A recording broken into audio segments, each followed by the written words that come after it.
இப்போ நிலக்கடலை சட்னி ஆட்டுறதுக்கு கடலக்காய் இருந்தது உரிச்சு வச்சிருக்கிறோம் கடலக்கொட்டை. இப்போ வறுத்து எடுத்துக்கலாங்க சட்னி செய்யறதுக்கு.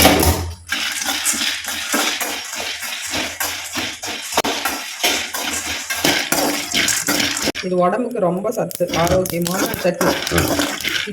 இட்லி, தோசை, களி, சாதம் எல்லாத்துலையும் யூஸ் ஆகும் சட்னி. அவ்வளோ டேஸ்டாகவும் இருக்கும்.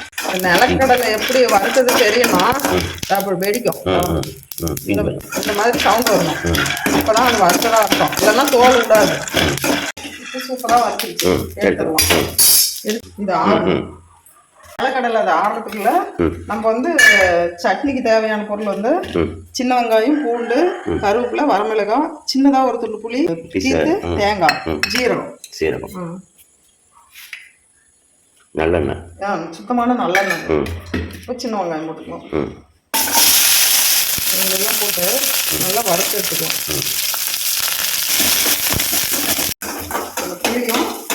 புளி வந்து பச்சை வாசம் போகணும்.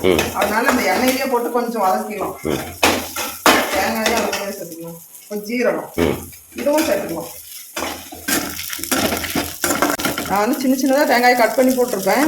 கல்லில் ஆட்டுறதுனால அது அப்படிதான் போடணும். அப்போதான் நசுக்கி ஆட்ட முடியும்.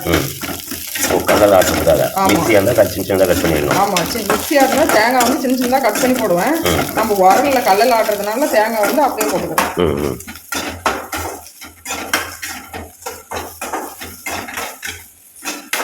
இப்போ இது சூப்பராக வணங்கிடுச்சு. இப்போ இதை ஆறணும். இதை இந்த நிலக்கடலை நம்ம வறுத்து வச்சோம் இல்லையா, இது வந்து ஆறின பின்னாடி தான் இந்த தோல் நீக்க முடியும். அதனால இந்த ஆறின பின்னாடி தோல் நீக்கி அதில் சேர்த்து. இந்த நிலக்கடலை நல்லா ஆறிடுச்சு. இப்போ நம்ம கையில தேய்ச்சி எடுத்துக்கணும். இங்க பாருங்க, கையில தேய்ச்சி எடுத்தோம்னா அந்த தோல் இதை அப்படி விட்டுரும். பாருங்க, இந்த மாதிரி தோல் நீக்கிட்டு சட்னி சேர்த்திக்கலாம். சீக்கிரம் செலவுடைய இந்த நிலக்கடலையை கொட்டிக்கலாம். சட்னி ஆட்டிக்கலாம். ஓகே, இந்த கல்லை கழுவிக்கலாம். சூப்பராக 2 டைம் சுத்தமாக கழுவிக்கணும் கல்லை.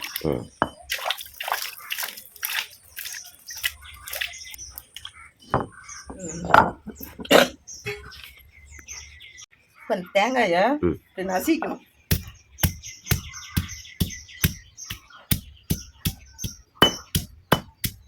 அப்படி நசிக்கிட்டு போட்டுக்கலாம்.